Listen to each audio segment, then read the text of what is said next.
and welcome. I'm Chris Mann from the BBC and delighted to be your host for the next hour and a half here at the Babbage Lecture Hall in Cambridge to talk about big tech.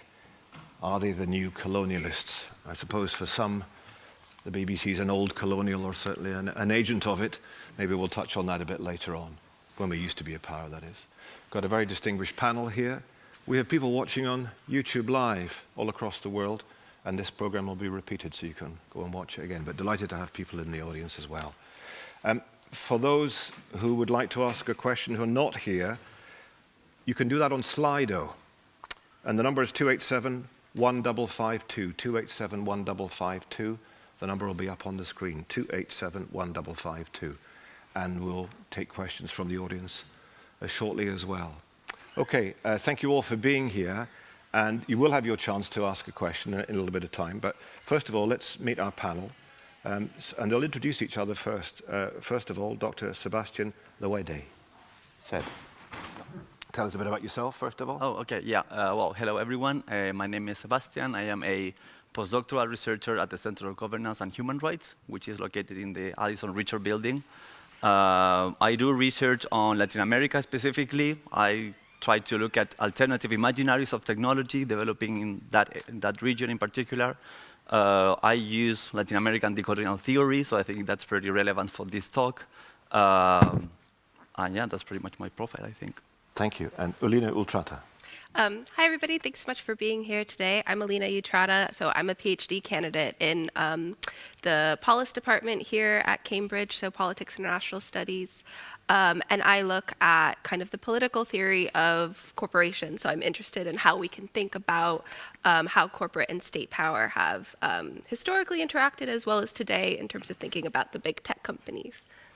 And we have Professor Jaideep Prabhu. I'm Jaideep Prabhu. I'm a professor of marketing at the Judge Business School here in Cambridge. My area of research is innovation. I've studied innovation in large Western corporations, but also in very small startups in the emerging world. And I'm increasingly interested in how innovation is done in government or what government's role is in regulating and cultivating innovation. And Dr. Jennifer Cobb. Hi everyone, I'm Jennifer Cobb. I'm a senior research associate in the computer science department here at Cambridge. But my background is in law, and I'm particularly interested in the role of law in the political economy of tech capitalism and what we can do to change what law does with big tech and how we can regulate it better.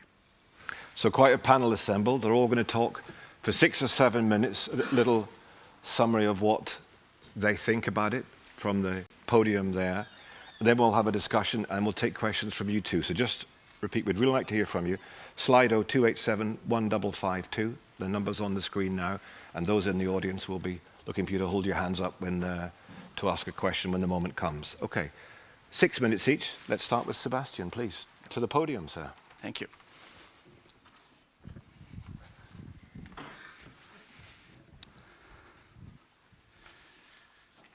Okay, let me see, yeah.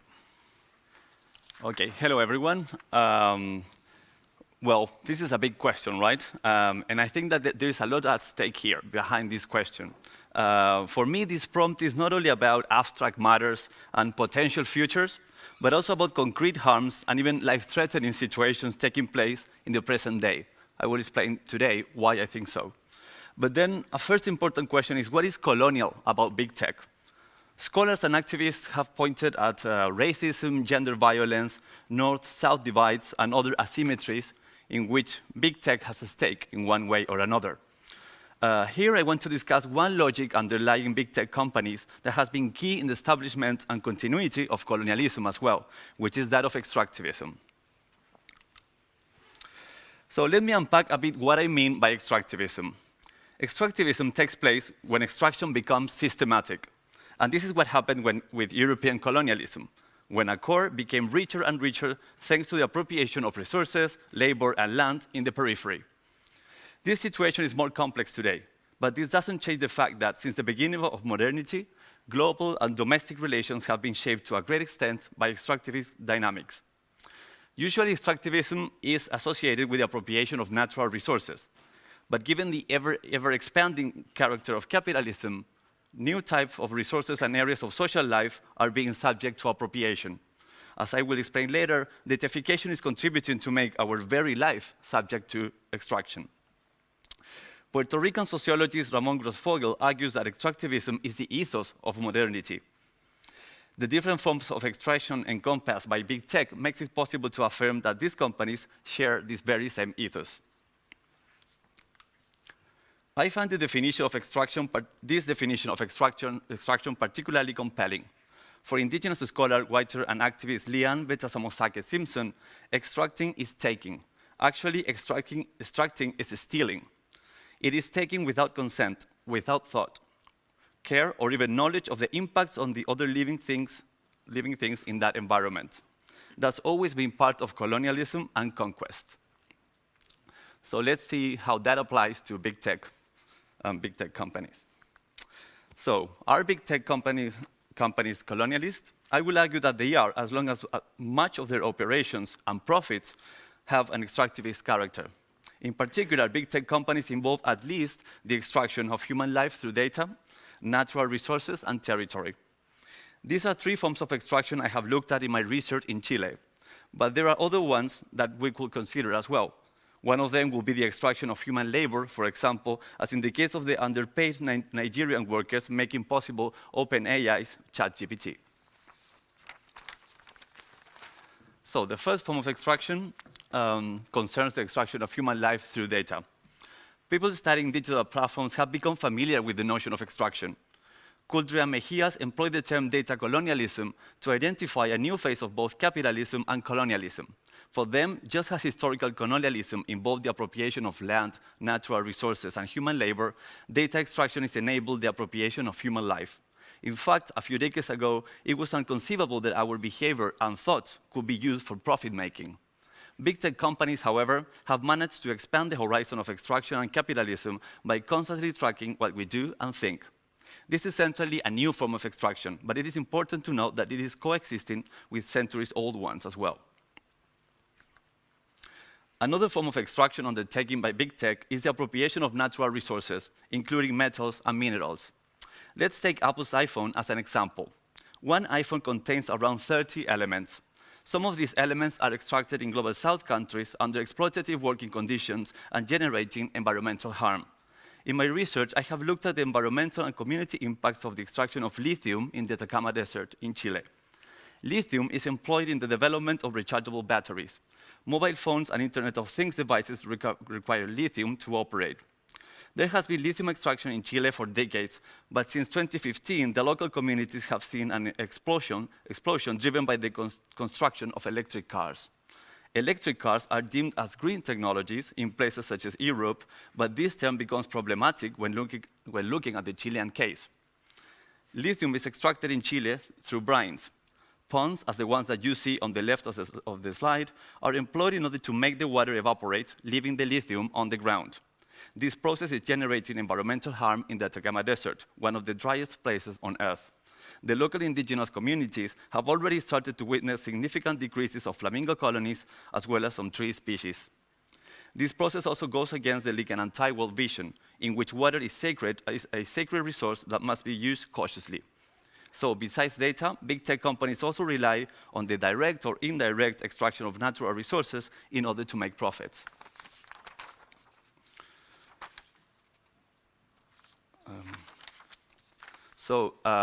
The third form of extraction that I wanted to talk today is the extraction of territory.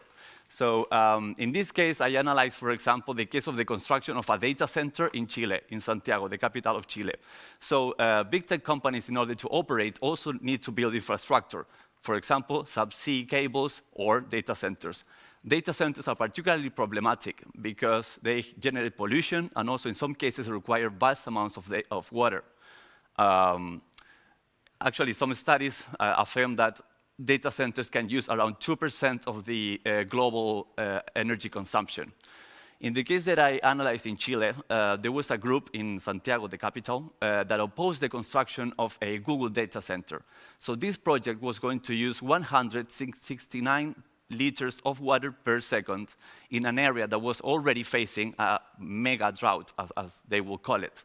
The local communities didn't even have certainty whether they would have tap water after the construction of this project by Google. This is an image, the image that you see on the right side of the slide represents one of their, part of the campaign that they elaborated in order to draw the attention of the neighbors and authorities. And basically it reads at the center, not to the data center, free up the water. So this is another form of extraction undertaken by big tech that is important to foreground, because sometimes we talk about abstract matters, or we talk about data and AI as if it's something that is not physical, but I think it's important to bring to the fore these cases that demonstrate other forms of extraction as well undertaken by big tech companies. So what's the conclusion that I wanted to convey today is that if big tech firms are colonialists, it is because they rely on new and old forms of extraction. These forms of extraction allow them to make profits, and are, in most of the cases, are undertaken without the consent of local communities, the populations of us, for example, as social media users. Thank you. Sebastián, thank you. And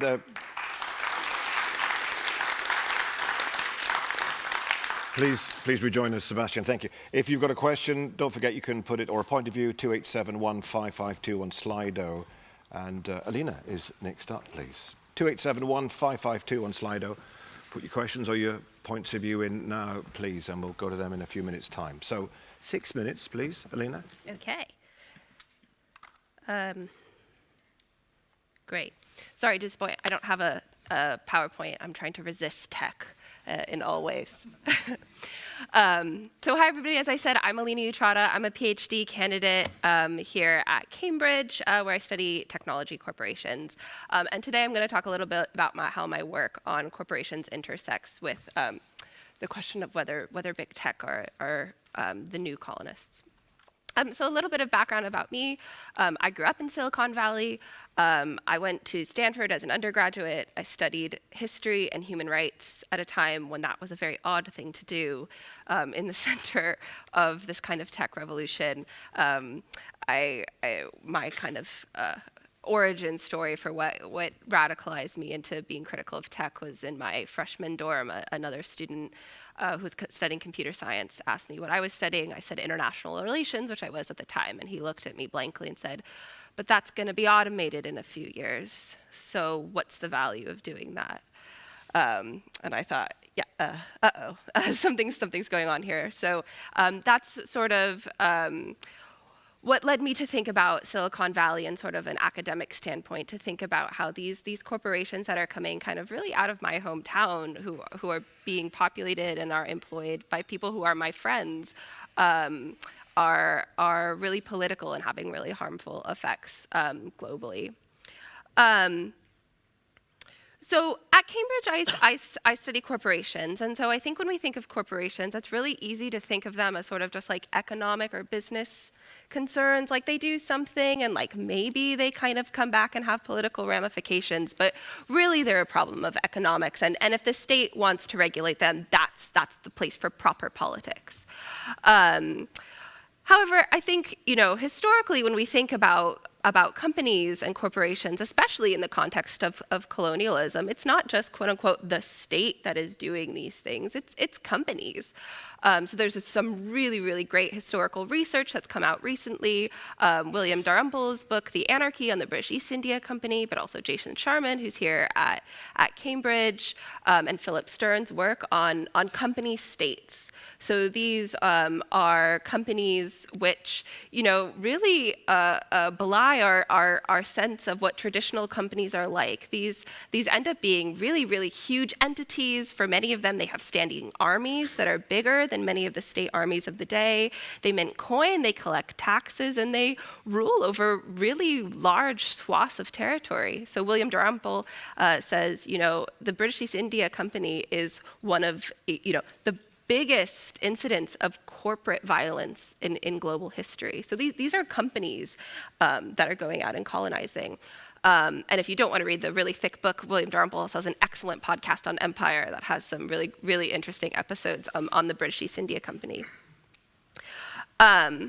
So obviously today the landscape's really changed, right? So one, modern states have really consolidated. These are not kind of the same states that were going out during the era of the British East India Company. But corporations are also more powerful. And so even though we're used to thinking of corporations as subservient to states, part of my research attempts to reckon with and grapple with the question of whether that's actually true. Like, can states and do states really control corporations, and if so, how? And will that change in the future? So very briefly, one of the things we're going to talk about, I think,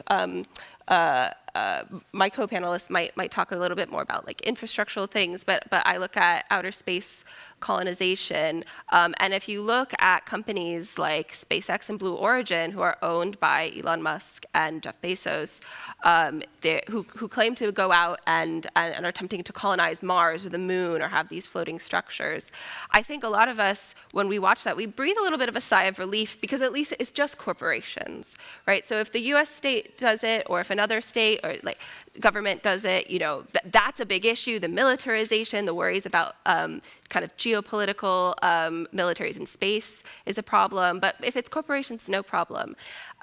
Whereas my research really tries to, if we look back kind of historically at what these corporations are doing in colonialism, they might begin sort of tiny. I mean, the British East India Company was this tiny little post that, you know, kind of ingloriously got stuck in the Thames and wasn't even able to set sail at first. That turned into a gargantuan company.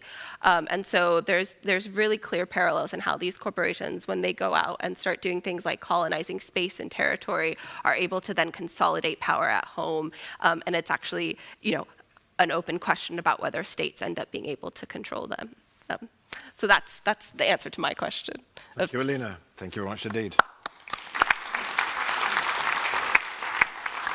Just a reminder for those watching online, Slido 2871552 is the number. If you've got a point of view or a question, please do send it to us now, and we'll read them out shortly and prepare your questions in the room as well. Our next speaker is from the Judge Business School, Professor Jaideep Prabhu. Good evening, everyone. It's a great pleasure to be here. I do have slides. As they say, power corrupts, but PowerPoint corrupts absolutely. So I've studied innovation, as I mentioned in my introduction. I've been particularly interested in what I call frugal innovation in the private sector. The ability of small teams, sometimes of our students, to do things today that only very large companies or the government could have done 10 or 20 years ago. And I've studied how this has happened around the world in various sectors where they've developed highly affordable solutions faster, better, and cheaper, often addressing social problems where they impinge on the public services and the state. So as an example, we see this in software, where WhatsApp was built by 4 people in a few months. It's now used by hundreds of millions of people. And of course, it generated a lot of value, not only for individuals, but for a few people when they sold it to Facebook for something like almost $20 billion. So we see it in software. But we also see it in hardware, and right here in Cambridge. This is Eben Upton, one of our former colleagues, who, along with his colleagues in computer science, came up with the Raspberry Pi, this $30 microprocessor. Now there's a $5 version to help kids learn to tinker with computers and program for them. And this is now sold millions. They sell something like 7 million every year, not just to children, often to adults as well. So we see this in the developed world, but we also see this in the emerging world, where Vodafone introduced this service called M-Pesa in Kenya in 2007 to allow a lady from a village in Kenya to use her basic phone to call her son, who might be working in Nairobi, not only to speak to him, but to ask him to send money home, which he could do by texting it to her. She'd receive it on her phone and then cash it in her local corner shop. So we see many of these innovations. And quite often, they do have a very transformative impact. And I ended up writing about this phenomenon in the context of emerging markets, using a Hindi word, jugaad, to describe this kind of affordable innovation. And my co-author and I followed up with a book about this notion of frugal innovation in the West, for the West. And this was in the private sector, and it was largely a positive view, because we had seen how this had transformed economies and societies. However, I became increasingly aware of some of the dark sides of this kind of frugal innovation, particularly when tech was involved. The phenomenal ability of small firms sometimes to grow very fast, to achieve then immense transnational monopoly power and concentration of wealth. This has created what we call negative externalities, like inequality and fragmentation of society, the phenomenon of fake news, for instance, election meddling. We have had the Cambridge Analytica story, when, for instance, as a consequence of that, Mark Zuckerberg appeared in front of the Senate, but he did not appear in front of the selection committee here in the British Parliament. And so it shows that sometimes it's very hard to hold these people to account, and many countries are concerned about where data on their citizens is being held. They don't have sovereign power over that data. So I ended up thinking about this question of what does this mean for governments then? What does it mean for what governments should do internally, how perhaps they themselves could innovate in data and digital, or they could regulate differently and cultivate these kinds of technologies differently in societies so that societies and economies get their benefits without some of the downsides. And I wrote a follow-up book to this, which came out a couple of years ago, which looks at this phenomenon of how a government should be. How should governments use technologies to do their own work better for their citizens without infringing on people's rights? Or how should they encourage firms to engage with these technologies without some of the negative consequences? And I look at a number of cases from around the world of how governments can do this or how they're doing it. One of the cases is from India, where I grew up, where there's been a very large project driven by the government to give every Indian a unique identity. So every Indian now, over 1 billion people, every Indian has a 12-digit unique number that is linked to their fingerprints and to their iris scans, and that is used as a way for them to identify themselves uniquely. This was applied initially to the entire benefit system to ensure two things: that people who were owed benefits could claim them, because often they didn't have a source of ID, now they do, but also to eliminate fake accounts, false IDs that people had that they were using to draw down benefits and defraud the state.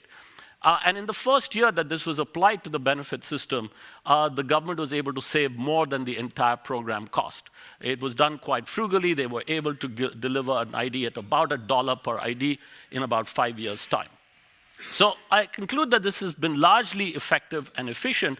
However, there have been issues of privacy and security, and this is where other parts of society have had to play their role. So civil society, for instance, has held the government to account. Journalists have looked at aspects of the system to identify its weak spots, and eventually this came up in front of a bench of Supreme Court judges who had to rule on what was the constitutional use and also misuse of this system.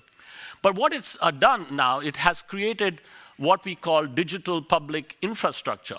So it has initially created digital public infrastructure in the area of finance, financial services, and payments, where they created what was called the Unified Payments Interface, which allows interoperability. So you can make payments from any mobile phone, regardless of who your mobile provider is, to any bank, regardless of which bank it is. And that has created a lot of financial inclusion. It's brought millions of people who are outside the banking system into the banking system, and it has created a fintech revolution. And on the back of that success, there have been initiatives now to do an equivalent health stack, where data from people will be in the public domain, interoperable and accessible to people anywhere in the health system. And similarly, to do something with agricultural services.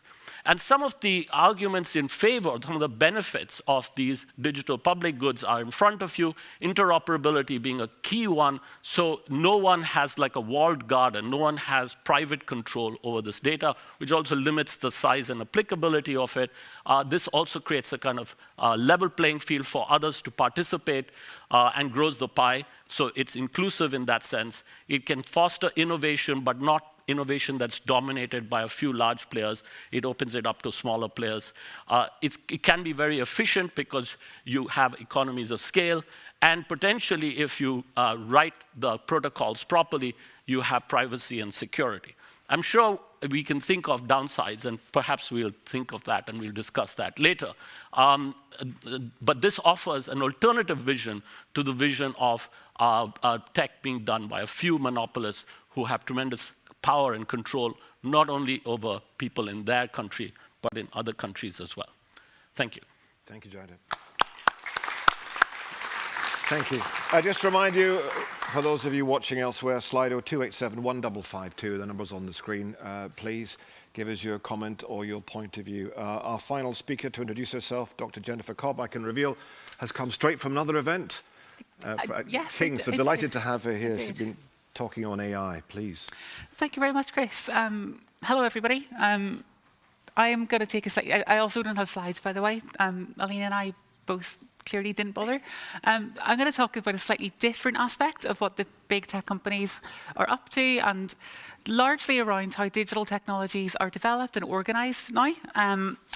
Essentially, everything that you use that is digital in some way, whether it's your phone or apps on your phone or IoT devices, or Internet of Things devices, or really anything digital, runs on the basis of a long supply chain that underpins it and then provides whatever kind of functionality it is that you want to use. So, for example, if you use like an app that perhaps is like a social media app, you will have multiple different actors who will have sent information to the provider of that app that will then be essentially aggregated by the provider into what ends up being on your screen. So it's a supply chain involving multiple different actors with lots of data flows between people, and that's broadly how this works. What you see is kind of just a surface layer that kind of abstracts that supply chain into something presentable for you. So this works across things that are cloud services. So most of you will at some point have encountered cloud services, I will hope. But also things that are kind of user-facing services like social media, but also things that are kind of infrastructural now. So the way that digital technologies are built is that people rely on other services provided by other companies, and it's that data flow and that supply chain that allows that to work. Now, the biggest cloud providers are Amazon, Microsoft, and Google. There are some other smaller providers, but really those three take up about 2/3 of the market share in that space. But other companies, like big tech companies like Facebook or Apple, also have their own supply chains, whether that's to do with just data, or like Apple, for example, building devices in China and doing it in a really horrific way in terms of workers' rights and other issues that are a big problem.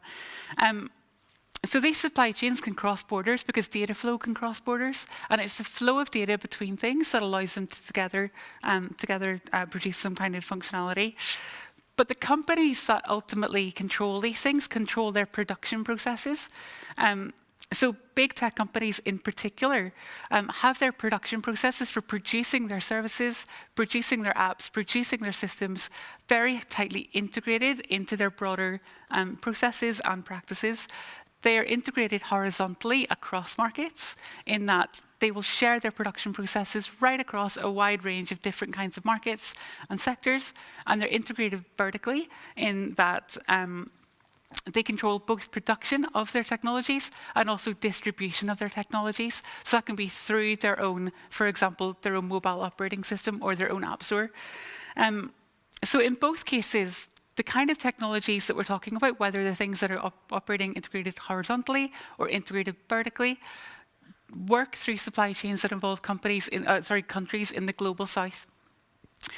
And they do this through things like data set production. So if they want to build an AI model, they will contract with a company in the global south. So a good example is a company called Sama AI in Kenya, who produced the data sets on which OpenAI, which is a company that produced ChatGPT, they produced the data set that OpenAI used to train their model for their system. And they used that company in that country because that country has far fewer workers' rights, far lower employment protections, weaker privacy protections, weaker data protections, and other kind of intellectual property kind of advantages that allow those companies to exploit differences in regulation and law to their advantage and extract data and extract human resources in a way that Sebastián was talking about. And it is the data flow across borders that allows that to happen. We also have examples where platforms like Facebook outsource their content moderation processes to other countries, where they pay people an absolute pittance to deal with the dregs of the internet, the worst things that you can imagine seeing on the internet. People are paid a pittance to see and suffer horrendous psychological consequences for doing that. And again, that's because we can use these data flows across borders to extract the kind of resources that we need from other countries and then present everything in a nice, tidy little package to us in the West. And we think this is great and convenient, and isn't technology just wonderful? So the differences in laws between countries are fundamentally what allows this to happen, in line with the kind of data flows. So one of the things that we need to think about is, how do we achieve a regulatory environment that prevents this kind of data flow across borders and prevents this kind of exploitation of differences in laws and regulations? So these supply chains are essentially now social infrastructure. They underpin much of social and economic life. It's not just like your websites, it's not just your apps, but it's business processes, it's industrial processes, it's processes in government. It's practically everything that we use now is underpinned by these kind of extractivist supply chains. And as I say, they're consolidating around Amazon, Microsoft and Google primarily, but also Facebook and also Google. And these concentrate power and wealth in the hands of these companies that are from Alina's hometown, at the expense of everybody else in essentially the entire world. And that is something that I think we need to be deeply concerned about. Are big tech the new colonialists? I don't think there's any doubt about it. They've built their entire business model on these kind of practices. And that's me. Thank you, Jennifer. Just a reminder, Slido 2871552. If you're watching at home, please get your point of view and your question over to us and prepare in the room. I just want to ask a few questions of everybody. I think it's time we named names. Don't you think so, everybody? Who'd like to go first? Who do you think is the villain of Big Tech, the movie? Who are we worried about the most? Who'd like to go first on that? Give us a name or a company. Alina? Oh, well, I mean, the company I worry most about is Amazon. I mean, I'm worried about all of them. I'm worried about companies in general as a concept. But I definitely think that Amazon, sort of for the reasons Jennifer was explaining, is the biggest. It's in so many different industries. It's really, really aggressive. And a lot of its business practices are kind of too big to fail, especially the cloud computing. Again, as Jennifer was saying, right? AWS contracts with the US government, the CIA, the SEC, the CDC. I mean, they're providing the cloud computing for, the Department of Defense. Now the US Department of Defense is also going to have a contract with them. If you're contracting with the US government, you're too big to fail, so they're going to be around for a while. Other nominations? I mean, you probably have to think about the social media companies, and I would say particularly now Twitter and Facebook, because of what they've done to the public space and debate and also news and how we consume news. But I also want to say that it's not just the companies. It's quite easy to blame them. I think we are implicated as well, because we participate in that. As people. As people, talk about Amazon. I mean, we're so dependent on Amazon. And I've tried, for instance, to switch to other particularly in books. There are websites that will support independent bookstores. And it is so much easier to use Amazon. And I switched back. And I think it's also, you have to ask yourself how much you're willing then. It's like 2 steps more to use somebody else. And as a consumer who tried, I can say that it was, I gave up, basically. Well, I live in a village where the roads are largely ruined by Amazon drivers driving like maniacs up them because they're paid a pittance and have to race against time, as you know, and there seems to be thousands of them. Seb, have you got nominations? Yeah, I was thinking perhaps another important actor as well are states themselves, because I think that at the moment there is a race to the bottom between different states, which one regulates less the big tech sector. I'm talking about, for example, the US or China, where these companies get a lot of support from as well. We saw, for example, the case of this Silicon Valley Bank that got this rescue by states, that these are companies that are not necessarily profitable or anything, but then they get the support of the state. And these companies have a particular ideology about extraction, as we were talking about. So I think that the lack of scrutiny from the state is also very relevant. So it's important to, point out the states are also complicit in this form of colonialism as well. Jennifer, you got a nomination? I think Actually, probably Microsoft, not because they're the biggest company. Amazon are the biggest cloud company. Microsoft are the second biggest cloud company. But you wouldn't know that Microsoft is the second biggest cloud company because almost all of the tech policy people, almost all of the tech regulators, almost all of the academics working in the space use Apple devices and have simply forgotten that Microsoft exists. They never come up in these conversations. Nobody ever talks about Microsoft's influence in government, in business, in academia. They're right there, like Amazon, like Google, but because they're not trendy, they get forgotten about. There is another point about the question around that you were talking about the dependence on Amazon and these kind of things. People have, yes, completely become dependent on Amazon as a retail store and dependent on Google as like, an email provider. But it is impossible to use anything else on the internet without using the underlying infrastructure of Amazon or of Microsoft or of Google. So although we are dependent on those companies, that dependence is kind of forced upon us. We can't participate in modern society without using their services. There's no way to do it. If you try to do anything online and you block, say, Amazon domains or Microsoft domains or Google domains, nothing will work. So we don't really have a choice but to be dependent on them. And that's because they've strategically wormed their way into that position. And I think that's pretty concerning. If I could jump in on that, I completely agree. There was I think you're probably referencing this tech journalist who tried to cut out the big tech. She couldn't cut out Amazon. But it's not just cloud computing. If you think about it from the other side of the Amazon online marketplace, right? There's, something like enormous amount of e-commerce goes through Amazon Marketplace. So if you're a vendor, not just a seller, like maybe I can, buy from another store, not Amazon. But if you're a seller and you want to sell things on the internet, you basically have to go through Amazon if you want to get any traffic. And they take a huge, kind of chunk and can push you around, push you up and down. And that's your livelihood. That's your monetary income. Anyone in the room got other nominations for the villains of big tech? And we'll get a microphone to you. Anybody here? Please put your hand up. There's a gentleman over there. We'll send a microphone to you. Just hang on a second. While we're waiting for that, let's just check what messages we got on Slido at the moment.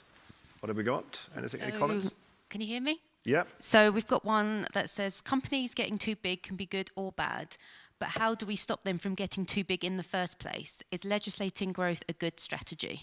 Okay, we'll answer that one in a moment or two. But do you identify yourself, sir? The group of four that have been mentioned, Bezos, Zuckerberg, Musk and Bill Gates, I think there's a significant difference. We have a Gates Foundation. We have Gates Scholars here. We have one. We have one. Sorry. But I think there's to group the four of them together, I think is overly simplistic, perhaps. I think that Microsoft, at the moment, probably are a force for good, where I think it would be very difficult to claim that Bezos, Musk and Zuckerberg were. I just think we've got to be a little bit careful about big tech and globalism can work. So who's your villain? I'd probably look at the sort of the Cambridge Analytica and Aaron Banks and people like that. Okay. But I think have used the tech with a very clear intent to use them badly. Yeah. Thank you for your point. Any other nominations in the room? Gentleman just here, first of all, then we'll come over there. Gentleman here. Your nomination for the big tech villain, please, sir. Hi, thanks. So I'm Vihari. I'm a postdoc here with the machine learning group. So who are the villain? We are the villain. So let me explain. So let me get into the question. So on this related note, so we are talking about big tech as if it's an isolated entity, but we are the ones who have let them grow big. We could have stopped using devices with lithium batteries if lithium extraction is causing harm, or used Bing if Google is getting too big, but we did not. Clearly, we don't care about the negative impacts as much. Just as individuals, we do not care about sipping water or coffee off plastic cups, so does big techs. They are just collective reflection of individual carelessness. In that regard... Do you have a question for the panel? Yes. Thank you. Yes. If you could come to that, please. In that regard, why should we talk about regulating big techs when they themselves are not the problem in the capitalistic markets where everything is driven by value for buck? Thank you so much. Thank you. We have another point over here. Somebody, their hands raised over here. We've got a microphone there. Thank you very much indeed. Any other comments from Slido while we're waiting? Is Elon Musk really the best person to decide what we do with AI in the future? Okay, we'll come to that in a second or two. Your villain, sir? Hello? Yeah, hi, Yeah. thank you for that. I'd say TikTok. Because? It mines more data than any of the other companies you mentioned, and that's been researched by the Times recently. Have you used it? No. I've seen it, but I haven't got it on my phone. I don't use it. Your attention span's too long. Probably. The average video is 16 Life's seconds. too short to watch that. Yeah. Thank you very much indeed. So the first question from Slido was, repeat it please, thank you. Companies getting too big can be good or bad, but how do we stop them from getting too big in the first place? Is legislating growth a good strategy? Sebastian, would you like to answer that? Yeah, well, I'm not an expert on regulation, but I think that, of course, that's super important and needs to be done. But also I wanted to mention that there are other forms in which I think we can generate pressure in order for these companies to change or to bring about a more structural change in a way. I'm thinking, for example, about tech workers organizing from San Francisco or in other centers of technological production. How can we generate solidarity between these tech workers, for example, and people in Santiago affected by the construction, in Santiago, Chile, affected by the construction of a data center? How we can generate that kind of international solidarity in order to create pressure and to make these things unacceptable, so none of us will be willing to use these tools, for example. On relation to another question, I don't think that it's up to us as citizens in a way or individuals to stop using these tools, because I think that we live in a situation of coercion. We don't have much option. If I don't use WhatsApp, I won't be able to coordinate to work. So these technology companies, along with states, have managed to create a situation in which we don't have any other option. So I think it's also to look at the structural part rather than only individual agency. But when it comes to changing the situation, I think looking at different groups resisting the impact of these technologies is key. I'm also talking about digital rights activists, for example, hackers that are thinking about other ways of developing technology with different values. I think that it's important to look at those groups and how they can help bring about this structural change as well. Thank you, Jaideep. Yeah, so I have thought about the regulatory question quite a lot. And in fact, in the book that I mentioned, How Should a Government Be, I've devoted 2 chapters to that particular question. And I looked at what governments are doing around the world in order to be able to get the benefits of these new technologies, including growth, inclusive growth, where you can get a vibrant economy with startups and large companies participating without the downsides. And partly what's happened is that these companies grew so fast. They had this motto, move fast and break things. They moved so fast that the regulators were left behind. And actually regulators are struggling to keep up with the change. So one way to do that is to be very proactive as a regulator. You've got to have people in the regulatory infrastructure who are up to date, and then they have systems. So one of the things that, for instance, the Bank of England has done in fintech is to have what's called a regulatory sandbox. So you identify startups or new companies can apply to be part of this. It's ring-fenced, and they can actually try out their new technologies on real consumers, but ring-fenced. So if there's a downside, if there's a risk, a systemic risk, it doesn't spread to the whole banking system. But you can very early on detect what some of the challenges are, and you can then have smart regulation to ensure that you don't have that, and that they report, for instance, data. This is also being done with autonomous vehicles both in the US, in states like California, as well as here. You create a regulatory framework for them early on to experiment, but then report data, and you know what the issues are to regulate against. The regulators in the UK haven't got a great track record, have they, in banking or education or the health service? This is how they're trying to fix this. Anything. I mean, on the fintech bit, the regulatory sandbox is one way to try and fix it. You're right. Jennifer, you got a thought? I actually disagree that regulators have been slow to catch up to big tech. And I think it's a fallacy in general, the idea that law and regulation falls behind big tech and has to catch up to it. I think what we've seen actually when it comes to particularly the question of the growth of these companies, it has largely been through acquisitions, it has largely been through buying up potential competitors and closing out the space for other companies to come in and then filling that space themselves. multiple opportunities have arisen across jurisdictions for regulators to intervene on a competition policy basis or an antitrust policy basis, where realistically they could and should have intervened and would have had the opportunity and the knowledge and the information to do so, but they chose not to. They chose not to. They interpreted laws in particular ways to benefit big tech companies, to allow them to grow. They interpreted different cases in ways that would allow big tech companies to grow, and generally they acted in a way that was utterly complicit in the growth of big tech. Law and regulation are not behind the growth of big tech, they're complicit in it, and I think we need to be very careful in understanding exactly what it is law has been doing. Was that because of revenues? No, it's because a lot of these regulators and legislators are completely ideologically captured and don't believe in intervening. That's a completely different thing from not having the capability to intervene. One final point, just quickly, on the point about Bill Gates. Bill Gates does not run Microsoft. It has not run Microsoft for a very long time.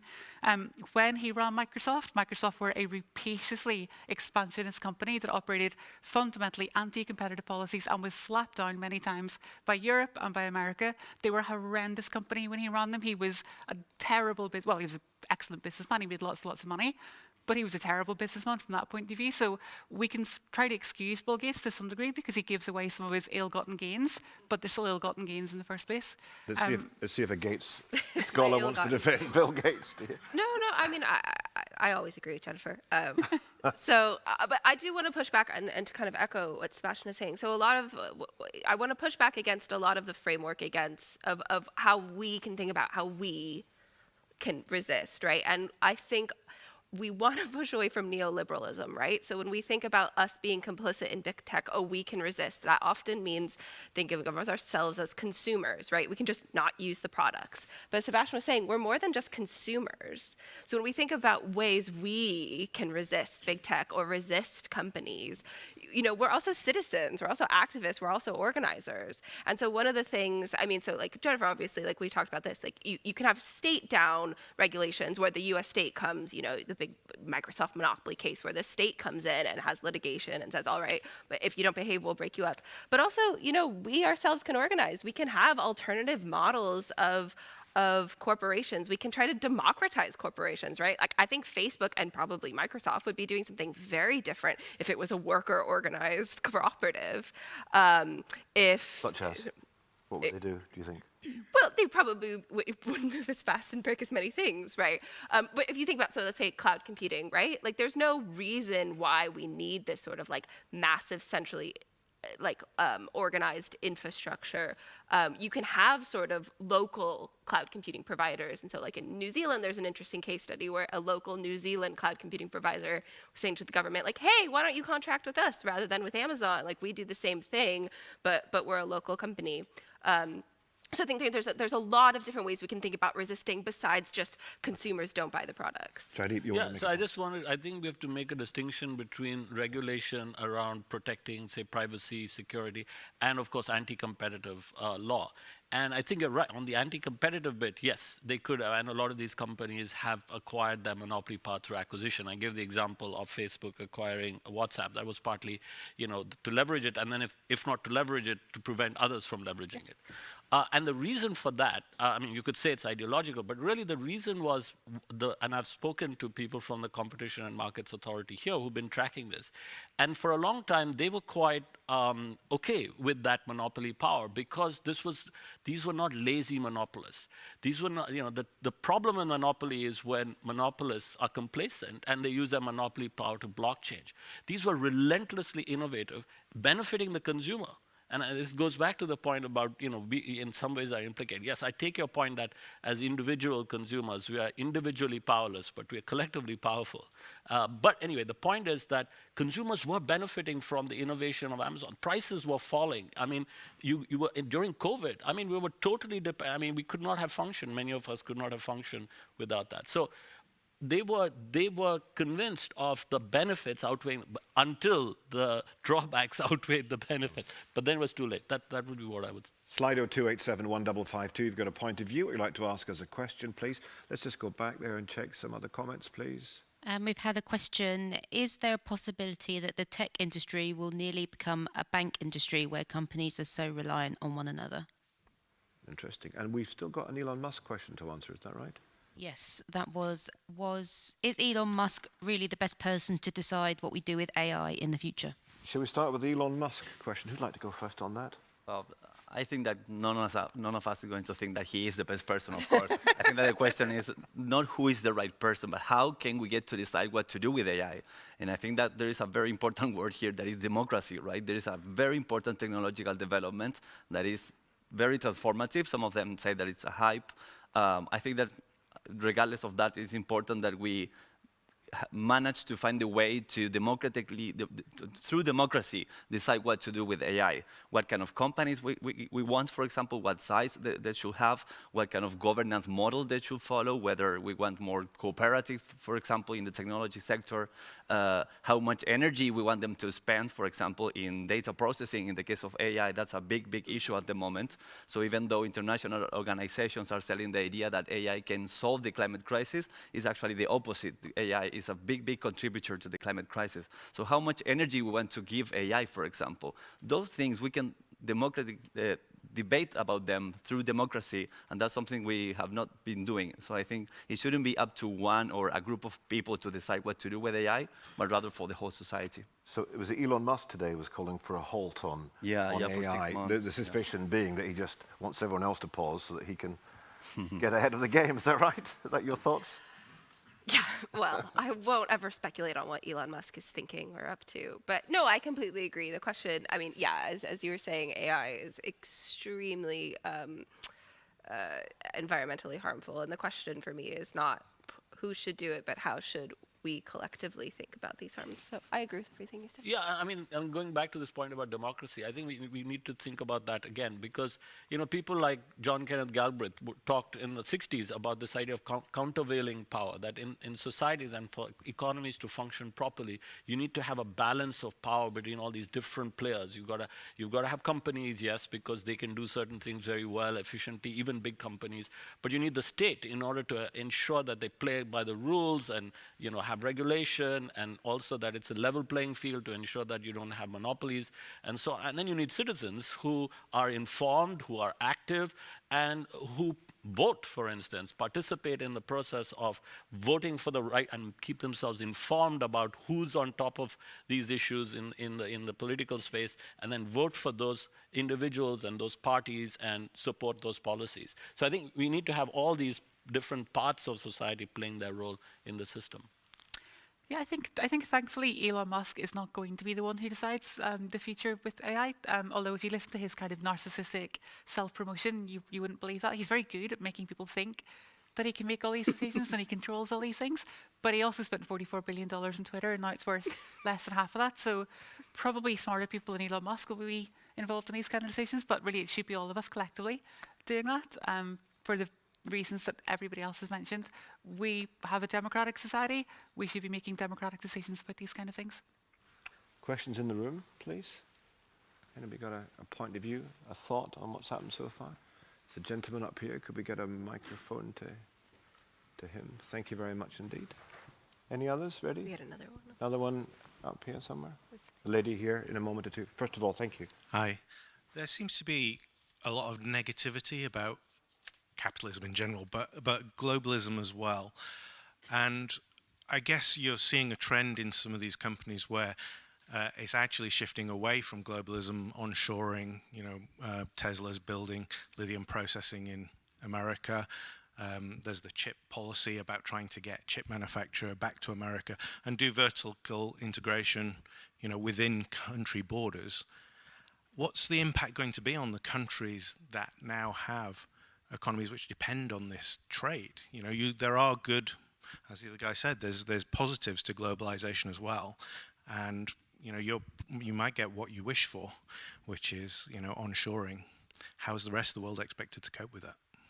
Jaideep, you want to go first? Yeah, so I agree with you. You can't throw the baby out with the bathwater, and there are many benefits to trade, including the flow of data. I mean, data, it can be very valuable when it goes into the right hands and you have enough of it and it flows.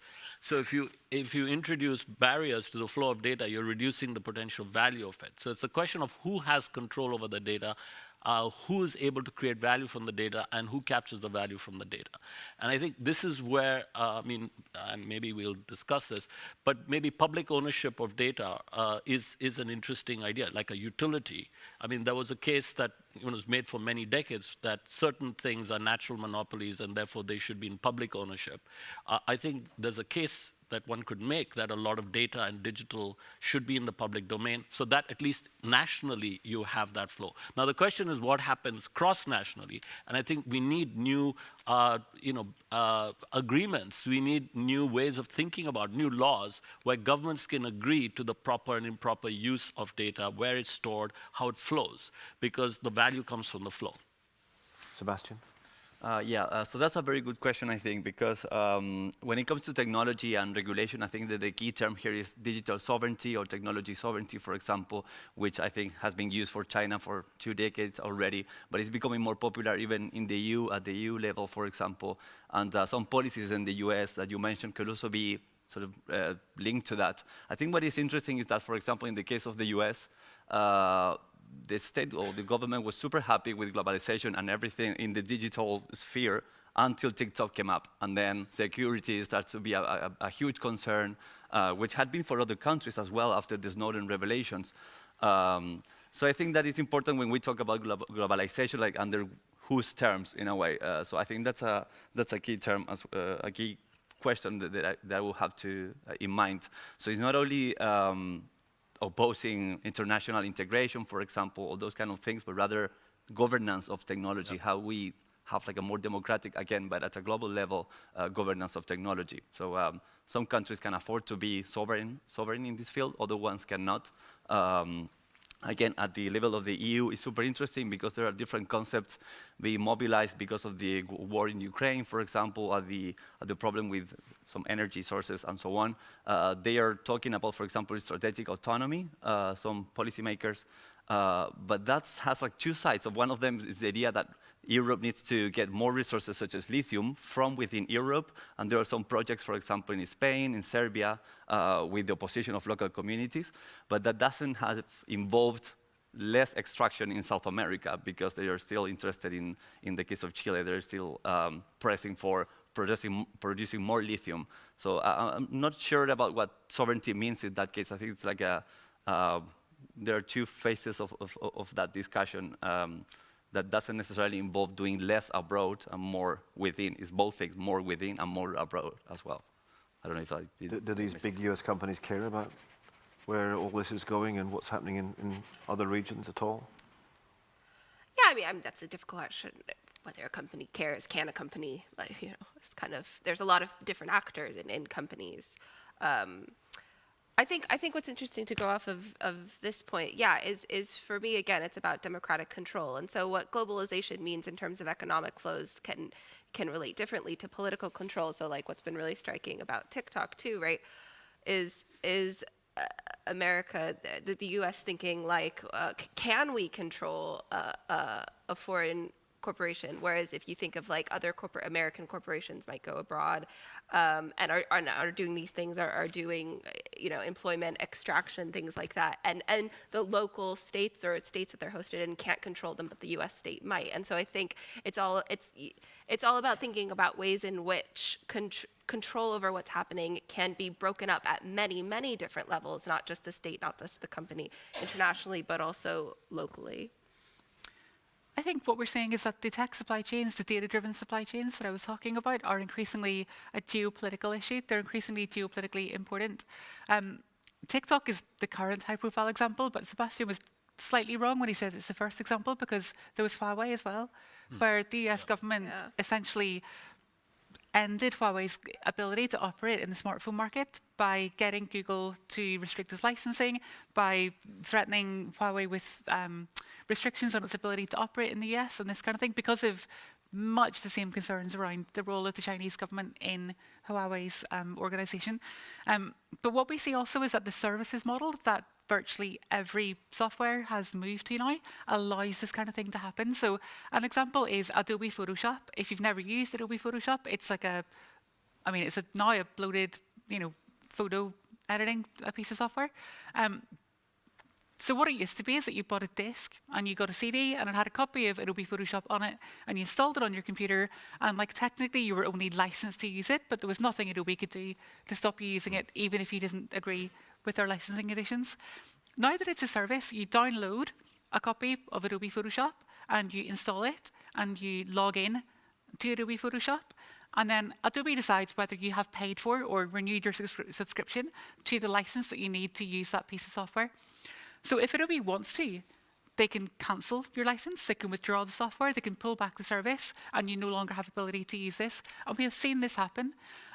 When there were protests and I guess attempted revolutions and attempted counter-revolutions and that kind of thing in Venezuela a few years ago, Adobe withdrew licensing for its products in Venezuela at the behest of the US government because they were being used for creating material that was seen to be undermining the government or the side that the US government preferred. So we've seen this kind of model being leveraged by countries like the US in previous years to try to extend their kind of geopolitical power. And I think that is something that's concerning because that is a deeply colonial relationship that you have then with those other countries. And that's a problem. Like, that's not a good thing. That's not a benefit to those other countries. We can make arguments, as we have made, that data flows are important and can be extremely beneficial economically and could help economies work and grow and develop, and that's a good thing. No argument with that.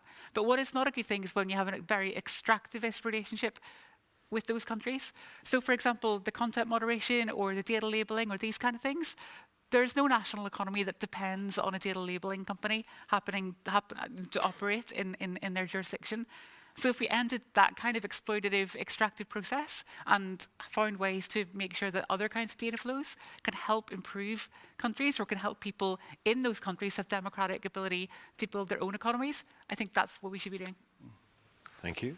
Can I add something about that? So, yeah. So when I talk to, for example, these communities affected by the extraction of lithium, they were not against lithium extraction per se. Of course, because it was affecting the environment, they were pretty concerned about it. But there are towns that in which 70% of the people work in that industry, in that extractive industry. So it's not about saying that there shouldn't be any kind of international exchange or anything like that, but improving the or having more just terms rather than just abolishing any kind of international market or whatever, in my perspective at least. So, just to tell you, we're an hour into our discussion, all going very well. We've got 30 minutes to go, so if you've got comments, please do it now. Slido 287-1552. We'll get some of those comments in a moment or two, but there's a lady been waiting very patiently there in the room with a question. Hello. Hi there. I was going to ask something going back to what Jennifer was saying about Elon Musk thinking he's far more important than he is.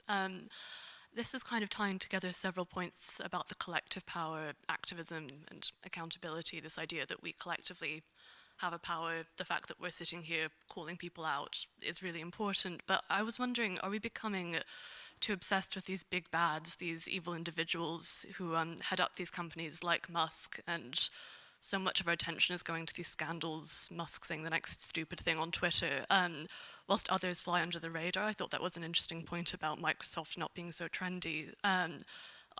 My background's not really in this area, and so forgive me if this is a fairly obvious question, but how much control do these directors of the companies actually have as opposed to others within the structure? Are we becoming distracted by individuals? Good question. So should we have the Elon Musk Day and celebrate him, or should we put him on the bonfire like Guy Fawkes? I mean, I would put him on a bonfire just because it'd be kind of funny to see Elon. No, but not really. I mean, I think what we're doing is we're getting distracted from structural systemic problems by the ridiculous antics of individual people. And that's not a good thing because we need to be focused on the structural systemic problems. Elon Musk is a symptom of a problem, but he's not the problem itself. And I think that's what we need to be looking at. I mean, we should be looking at some of these individuals because they have immense power. And what's different from these large corporations, from the corporations of the past, was they have very different governance. So it's very few people who really have a lot of control over these companies. That's not true of like a GE or a Siemens or an IBM, where they have governance, they have boards and people are accountable and you have shareholders and so on. Here, they have shareholder power, they have voting rights, and they run these companies like they're their personal fiefdom. So I think we have to be looking at these individuals and their power. But I think it's also important to look at this structurally. And to that earlier point, I think you're absolutely right that we have to make distinctions, and often quite fine, nuanced distinctions between these various companies, including the GAFA, the so-called big ones. And actually, Julian Huppert, who's at Jesus College and who thinks a lot about these questions, has this very interesting framework. I think he's developing it with somebody in the Bennett Institute here, where there's a framework which was applied previously to governments and the governance of countries, where they're applying this to the governance of companies and the running of these large tech companies. And it's around this notion of legitimacy, and that there are two types of legitimacy: input legitimacy, which includes the power and use and misuse of power, how these people make decisions, what's the legitimacy of their decision making, and output legitimacy, which are what are the outcomes, do people benefit? And if you look at it with this kind of quite rich framework, you can make nuanced judgments about where companies are strong or weak, where we need to legislate, where we need to put pressure on them, where they're actually doing good things, and where they're not. So we need that language and those frameworks. Okay, Elon Musk Day, yes or no? Yeah, I mean, I think this is a genius question. Two things to come up with that. One is that, Elon Musk, third richest person in the world, et cetera, extraordinarily wealthy. This week. Well, it depends. It goes up and down, right?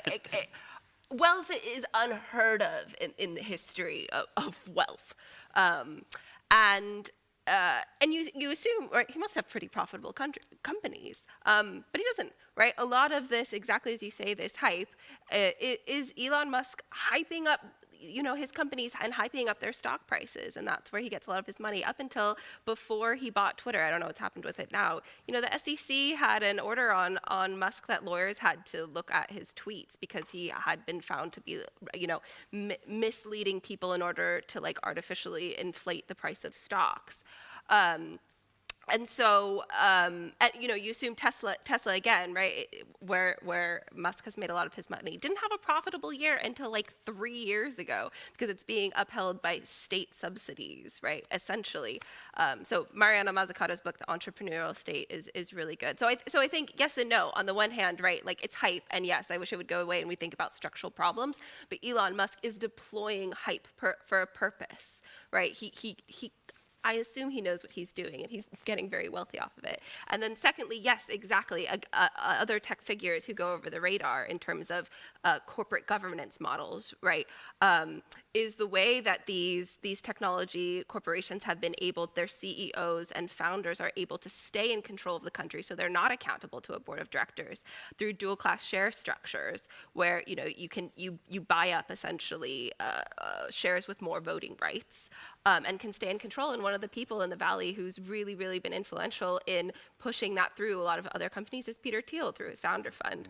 And so we see a part of the, again, going back to how can we democratize corporations, not just thinking about how we can regulate corporations, is pushing back on this dual class share structure, is making sure that, it can't just be the CEO. There's got to be a lot of other mechanisms through which other people can exert control. Sam? Yeah, so I come from a different field from yours, I think. I come from media and communications, so I think that from that perspective, these individuals have a lot of soft power, so they get access to media. They are really priests in a way, in the way they preach about things. If you talk about, for example, entrepreneurs, many of them will say that they feel inspired by them. They have these ideas such as they move fast and break things that are repeated, in entrepreneurial circles. So I think it is important to acknowledge their power as individuals, of course, because it can have a collective resonance or importance in a way. So yeah, basically it was to add to what you have already said. These are the more material, concrete power that they have. Another question in the room? Okay, we'll get the microphone to you and we'll come to you in a moment or two. So just, if you get it there. Can we go to Slido in the meantime? Thank you.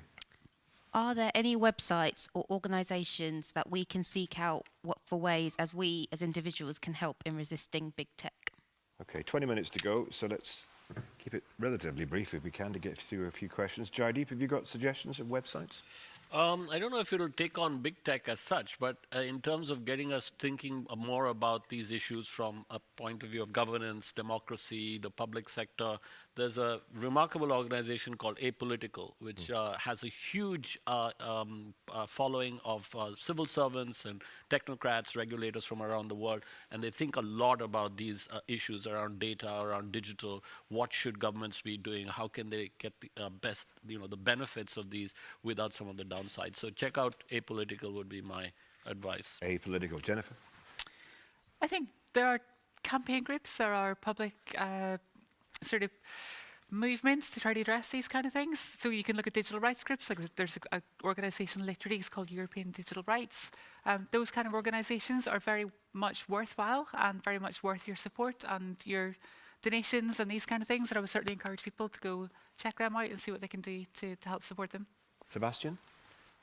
Yeah, I don't have any website in mind, but perhaps what I would suggest, if there's someone who is concerned about these kind of things, is to bring up these kind of things in non-technological context. Basically, if you're meeting with neighbors, for example, organizing with them an event, maybe bring about the technology issue. What can we do with it? For example, in a meeting with your colleagues, or when you're meeting with friends, do we want to use WhatsApp, for example, or another alternative? So I think that's also very valuable to do. Yeah, but make sure you turn Alexa off before you do it. Yeah. Alina, you want to recommend your podcast, don't you? Well, thank you. Which is?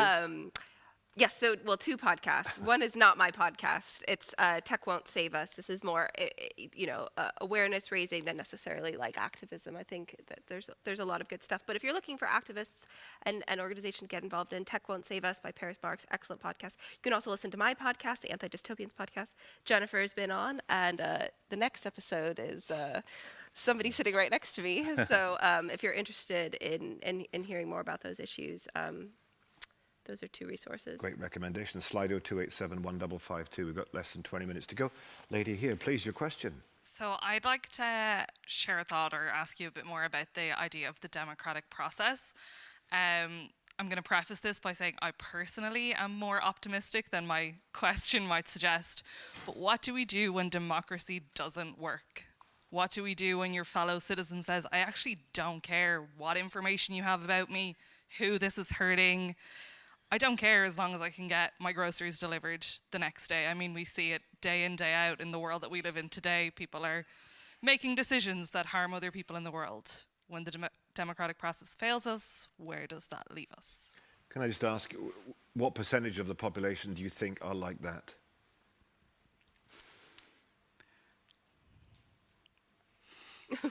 Just over half. So who in the room is like that? Anybody in the room? Does that describe anybody in the room? Well, anyone going to admit to it? There's a gentleman there. Yeah. We should hear. Fair, okay, there's a brave gentleman. Okay, one. I mean, by coming to this talk, we're not a great sample. But it's interesting to know, isn't it? Because how many people does it affect? Seb, do you want to go first on this one? Yeah, well, I don't have an answer, of course. I think that democracy needs like a very deep fix at the moment in many parts of the world, of course, the way we think of it about democracy as well. Of course, people have so many concerns that probably this is not going to be a priority. I don't know, there's a cost of living crisis and there are so many things going on.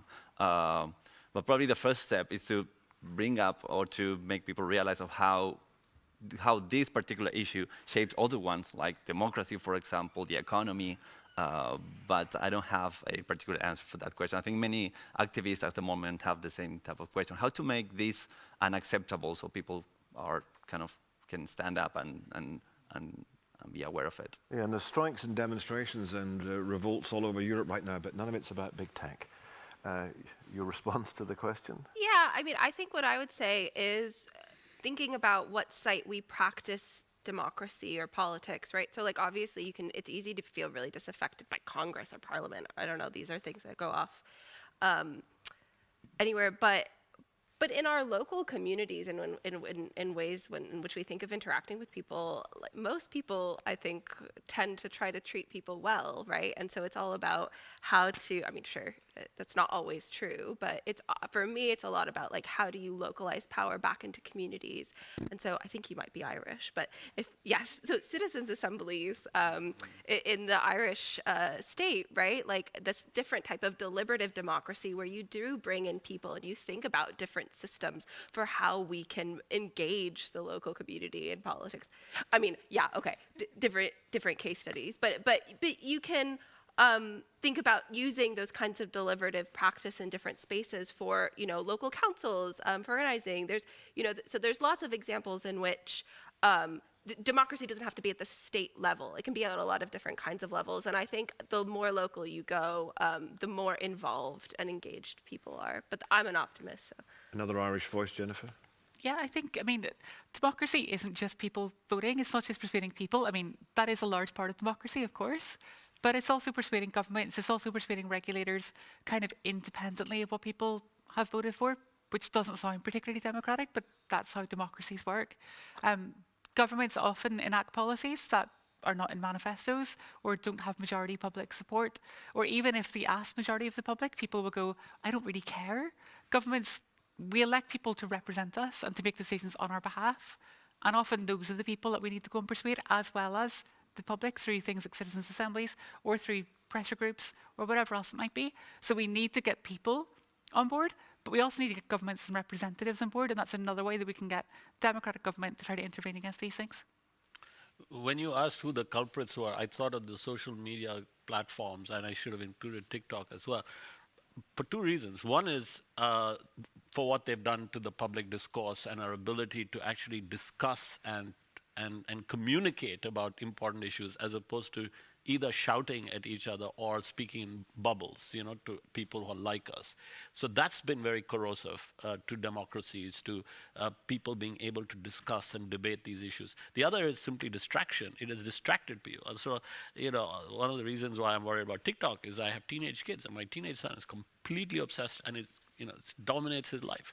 And he's not able to then, at that age, or even at any age, extract himself from that power that it has over him. And I think this is also damaging for us, because then you have apathy and people, they're like addicts or lotus eaters. Is your point related to this? Yes, a little bit. I wanted to touch more on, because we talked about corrosion more than like vectors of, because basically, at least in my opinion, I think most of us, of our opinions, is that democracy heavily relies on the society that's well informed, so we can make informed decisions. So and we saw big tech when it influenced. I can give an example. For example, 2016, and big Cambridge Analytica example that was given that influenced 2016 election.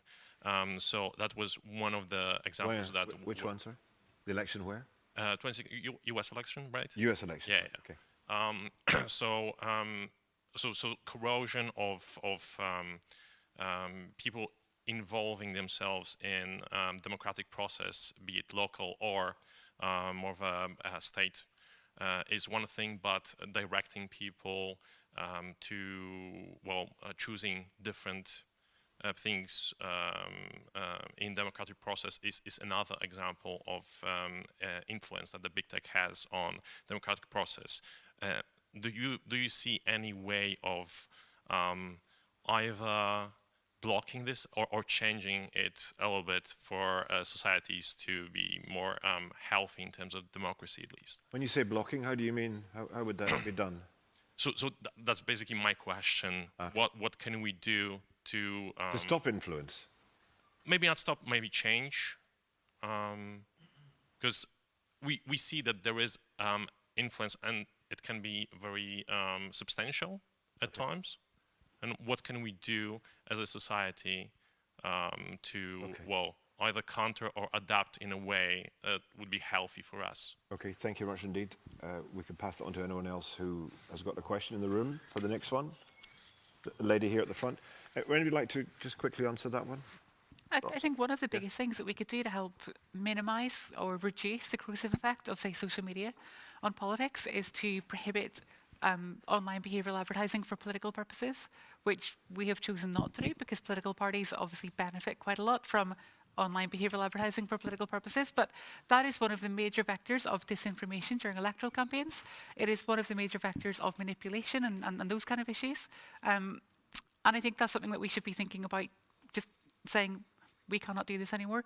That would be relatively straightforward to do, because there are two companies that dominate online digital advertising, and that is Facebook and Google. we know where they are, we know where their offices are, we can pass laws, we can regulate them in ways. We have so far chosen not to, but there's no reason why we couldn't if we wanted to. Slido 2871552, about 10 minutes left to put a point of view or a question. Have we got some points of view, first of all, before questions? Can I add something to that? Of course, yes. Yeah, something I think that is important is that at the moment there's no one solution, but there are different things that different actors can do.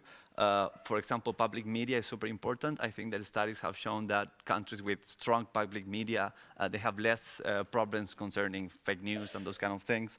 Literacy programs, for example. When you say public media? BBC, for example. Or, yeah, I don't know if you... better tell the BBC that then. Literacy programs as well at schools, for example, or in different instances, the provision of alternative or encouragement of alternative social media platforms as well with different governance models, as we were talking, for example. I think it's like a mix of things. There's no one solution, but that's what I've seen at least. Good answer, Sebastian. Thank you. Sorry, we got a point of view, Slido? Not a point of view, but some more questions. Okay, just give us one before we go to the audience. Thanks. No one predicted the rise of big tech and social media. Why should we trust predictions of where it will go next? Ooh. Alina? Yeah, I mean, I don't really think one can predict where it will go next, but that doesn't mean that you don't try to think about, what might happen and how we can best localize. Give us a prediction. Oh God. Well, yeah. One prediction might be, exactly as Jennifer was saying, that my fake prediction, you can come back to me on this in 10 years, is that I think Facebook and Google probably won't be around in the next decade, but Amazon will, and that's exactly because of digital advertising. I think it's relatively straightforward to ban digital advertising, as Jennifer was saying. So yeah, so of course predictions are fallible, but I think it's a safe bet to assume that corporations and their power is going to be a problem in the foreseeable future. There's a lot of different ways we can think about. Will the BBC be around? I'm sure it will. Yes, of course. I think it's inherent to technology and innovation that there are unanticipated consequences. You cannot anticipate both good and bad things. But what you can do is be proactively engaged with the early and have early detection signals. And this is why I come back to this approach, this regulatory sandbox approach, where regulators engage early with all the players. Like, for instance, what's happening in the UK now with the autonomous vehicle space. All the players, they're engaging early, and they're ensuring that they know what people are up to. They're actually encouraging them to run experiments and report back to the regulator and so on. I think that's the only way you can do it. And it has to be the regulatory bodies doing that, and then disseminating that information to individuals, to citizens, so that citizens are aware and literate about these matters. You got a prediction? I do, but I'll come to it in a second. I want to just challenge the premise of the question that nobody predicted these things. People did predict these things. They just were, dismissed. So a lot of the problems with social media, with big tech companies, with the things that we see happening, people predicted. And the big tech companies said, oh, don't be daft, you're just doom mongers, we're doing a good thing for society, everybody will benefit from this, and shut them up. Don't listen to them, they're wrong. And of course all those predictions, not all the predictions, but a lot of the predictions came true. And we're now seeing big tech companies going, oh, but we couldn't possibly have known about this. Nobody warned us that this was a consequence of the things that we were doing. Yes, they did, you just chose to ignore them. My prediction, though, is I think Alina is wrong about Google. I think Google will still be here because Google search is now kind of so deeply embedded in everything people do. I think Facebook won't be. And the reason I think Facebook won't be, well, they're called Meta for a start, and that tells you how well their corporate strategy is going.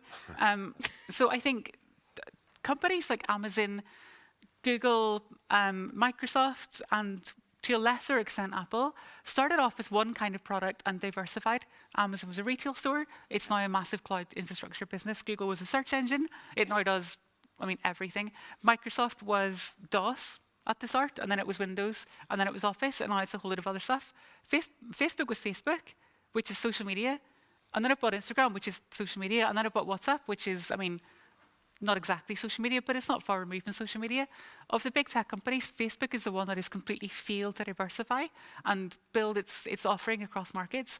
And all it's got left now is a crumbling, decaying, decrepit social media platform that it is desperate to get rid of because it's a massive, massive political and legal liability, but it can't because that's all it has. And that's why Facebook will die. Sebastián, just a quick... Yeah. No, I was thinking that it's funny that when you talk about technology, usually people tend to think about the future, about like predictions and things like that. And I think, for example, the conversation around AI has been pretty much around those terms. For example, when people talk about singularity, which is apparently this point where artificial intelligence is going to reach the human intelligence. But I think, hopefully, my prediction is that in the future, more grounded and material harms that are being produced at the moment by technology are going to become more prominent, such as the impact on the environment, the exploitative conditions of workers in the Global South, for example. I think it is becoming more and more of an issue, so my prediction is that those kind of things are going to become more prominent and hopefully addressed in a way in the future. We've just got 5 minutes left. I want to try and get a couple of questions in, if you don't mind. Where's the microphone gone? There's the young lady here. Hello.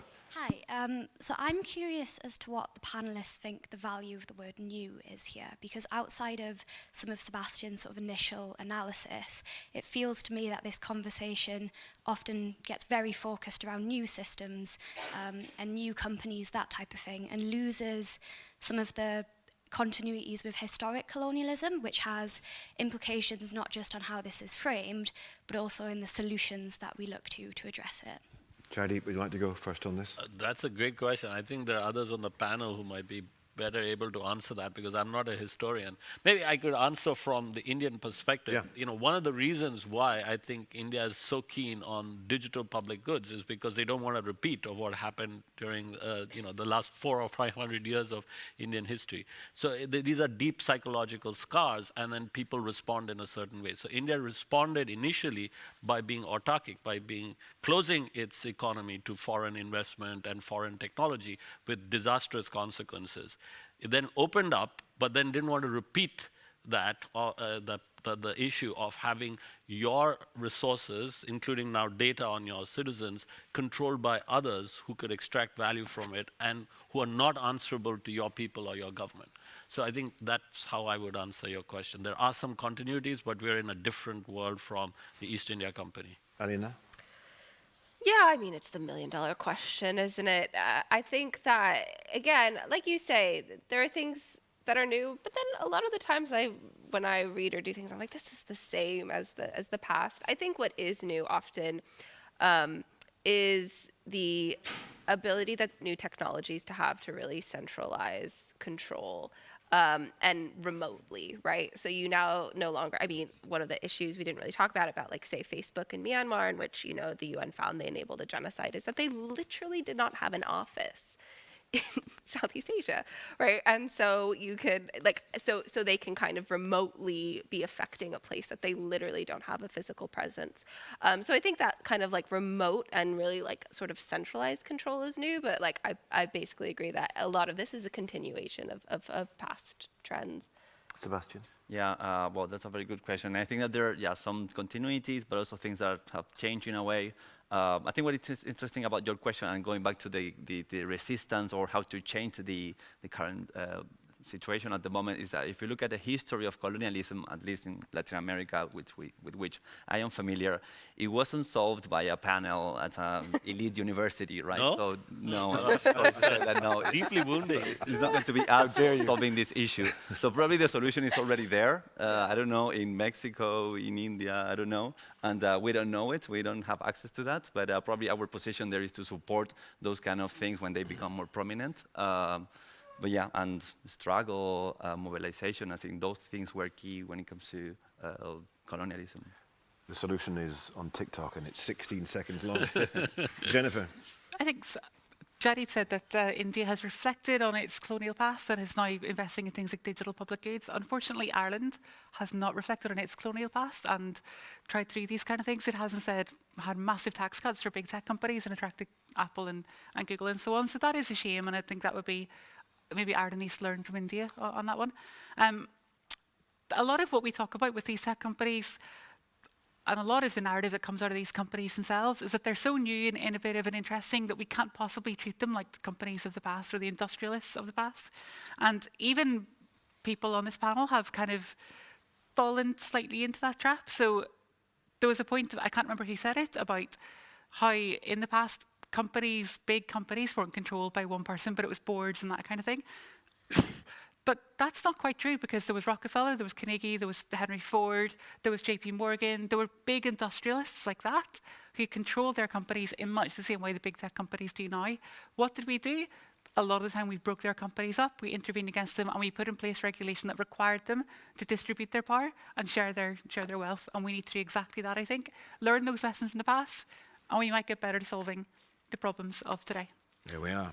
Thank you all. I'm afraid we've run out of time. Thank you all very much indeed for listening over the last hour and a half, those at home and those here in the studio. And don't forget that you can listen back to this to your heart's content on the YouTube channel as many times as you want. So please, a round of applause for Sebastián, Alina, Jaideep and Jennifer, our panel. Thank you very much indeed.